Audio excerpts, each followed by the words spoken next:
अस्सलाम वालेकुम स्टूडेंट्स, मैं हूं वकार अली और आज मैं आपको बताने जा रहा हूं कि फ़िज़िक्स क्लास 11 चैप्टर 2 का हम एंड प्रॉब्लम नंबर 2.3 करने जा रहे हैं। देखिए स्टूडेंट्स, अब क्वेश्चन में क्या कह रहा है कि an aeroplane flies 400 kilometre due west from city A to city B, then 300 kilometer north of east to city C, and finally 100 kilometer north to city D. How far is it from city A to city D? In what direction must the aeroplane head to return directly to city A from city D? अब हमें question में कह रहा है कि एक aeroplane है जो 400 किलोमीटर ट्रैवल कर रहा है वेस्ट की तरफ से। अब देखिए स्टूडेंट्स, ये हम कह रहे हैं कि ये 400 किलोमीटर हमारे पास उसने ट्रैवल किया वेस्ट की तरफ। उसके बाद हमें क्वेश्चन में कह रहा है कि 300 किलोमीटर वो चल रहा है नॉर्थ ऑफ ईस्ट की तरफ। ये हमने कह दिया कि 300 किलोमीटर चल रहा है वो नॉर्थ ऑफ ईस्ट की तरफ। अब इसमें उसने हमें एंगल नहीं बताई, लेकिन उसने हमें नॉर्थ ऑफ ईस्ट कहा है, तो इसका मतलब है कि ये हमारे पास जो एंगल है ये हमारे पास बन गई है पूरी की पूरी 45 डिग्री की। उसके बाद हमें स्टूडेंट्स कह रहा है कि फाइनली वो ट्रैवल करा है इसके बाद 100 किलोमीटर नॉर्थ की तरफ, तो ये ऊपर की तरफ जा रहा है 100 किलोमीटर। हमसे पूछ रहा है कि इसने रिजल्टेंट जो है ये स्टार्टिंग पॉइंट से एंडिंग पॉइंट तक कितना कवर किया अगर ये ऊपर से नीचे एरोप्लेन डाइव करे तो। और ये भी हमसे पूछ रहा है कि वो कितनी एंगल से हमारे पास डाइव करेगा। तो देखें स्टूडेंट्स, ये सब कुछ करने के लिए एक तरीका तो ये है कि हम इसे ग्राफिकल सॉल्व करें जिसका ग्राफ इस तरह बनेगा, या दूसरा हमारे पास अल्टरनेट तरीका ये है कि हम इसे रेक्टेंगुलर कंपोनेंट्स के साथ फाइंड करें, जो जिसका मेथड हमारे पास ये है। इसमें हम क्या करेंगे, इसमें हम ये करेंगे कि हम हर एक कंपोनेंट का एक्स कंपोनेंट फाइंड करेंगे। हमारे पास 3 पोजीशन है, एक ए टू बी, दूसरा बी टू सी, तीसरा सी से डी तक। अब हमारे पास देखिए हम क्या करेंगे, पहले 400 किलोमीटर ट्रैवल कर रहा था वेस्ट की तरफ, तो वेस्ट की तरफ हमने एंटी क्लॉकवाइज जब एंगल लिया तो 180 डिग्री हमारे पास एंगल बना। उसके बाद हमारे पास क्या कर रहा था, 300 kilometre north of east travel कर रहा था। नॉर्थ ऑफ ईस्ट मतलब 45 डिग्री, तो हमने लिख दिया 300 cos 45। देन हमारे पास वो नॉर्थ की तरफ ट्रैवल कर रहा था 100 किलोमीटर, तो हमने क्या किया, ऊपर की तरफ एंगल बन रहा है 90 डिग्री, हमने लिख दिया 100 cos 90 डिग्री।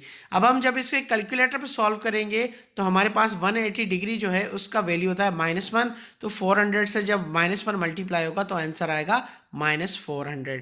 देन cos 45 हमारे पास होता है 0.707, इसको जब हम 300 से मल्टीप्लाई करेंगे हमारे पास आंसर आएगा 212.13203।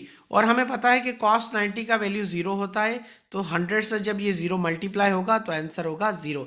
देन जब हम इनको सॉल्व करेंगे इसमें से ये चीज़ माइनस करेंगे तो हमारे पास आंसर आएगा ये -187.86796। देन स्टूडेंट्स हम क्या करेंगे, ये हमारे पास फाइंड हो गया रिजल्टेंट एक्स कंपोनेंट। उसके बाद अब हमें फाइंड करना है कि रिजल्टेंट वाई कंपोनेंट क्या होगा, उसका भी सेम ही प्रोसेस है, सिर्फ जहां जहां पे कॉस हमें नजर आ रहा है वहां वहां पे हम साइन को रिप्लेस करेंगे। और ये देखें हमारे पास साइन 180 का वैल्यू 0 होता है, तो 400 से जब 0 मल्टीप्लाई होगा तो आंसर होगा 0। और हमें पता है ये भी कि cos 45 और sin 45 पे हमारे पास वैल्यू सेम होता है, इसलिए ये हमने सेम का सेम ही लिख दिया। और हमारे पास sin 90 का वैल्यू 1 होता है, तो 1 को जब हम 100 से मल्टीप्लाई करेंगे तो हमारे पास आंसर होगा 1। जब हम इन दोनों को आपस में प्लस करेंगे तो जवाब होगा 312.13203। नेक्स्ट स्टूडेंट्स हम क्या करेंगे, रिजल्टेंट हमें डिस्प्लेसमेंट चाहिए, तो हम पाइथागोरस थ्योरम लगाएंगे। एक्स कंपोनेंट का भी होल स्क्वायर लिया, वाई कंपोनेंट का भी होल स्क्वायर लिया, देन दोनों को हमने आपस में प्लस करके होल का अंडर रूट ले लिया। अब स्टूडेंट्स देखें, ये हमने x का वैल्यू पुट किया, उसका स्क्वायर लिया, प्लस y का वैल्यू पुट किया, उसका भी स्क्वायर लिया। जब हम इनको कैलकुलेटर पे सॉल्व करेंगे स्क्वायर लेकर इनका प्लस करेंगे तो वो आंसर होगा ये वाला। देन हम फाइनली क्या करेंगे, इसका अंडर रूट फाइंड करेंगे कैलकुलेटर पे, तो हमारे पास आंसर होगा 364 किलोमीटर। ये हमारी रिजल्टेंट डिस्प्लेसमेंट है जो ऊपर से डाइव मारते वक्त प्लेस सिटी डी से सिटी ए तक एरोप्लेन कवर करा है। अब हमें फाइंड करना है कि उसका डायरेक्शन क्या है। देखें, एक चीज़ याद रखिएगा कि हमें डायरेक्शन फाइंड करने से पहले ये देखना होता है कि एंगल किस क्वाड्रेंट में लाई कर रही है।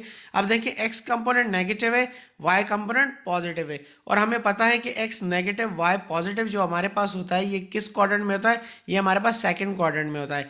ठीक है स्टूडेंट, तो हमने क्या किया, हम सिंपली यहाँ पे जो tan इनवर्स में वैल्यूज पुटअप करेंगे वो प्लस में फाइंड करेंगे।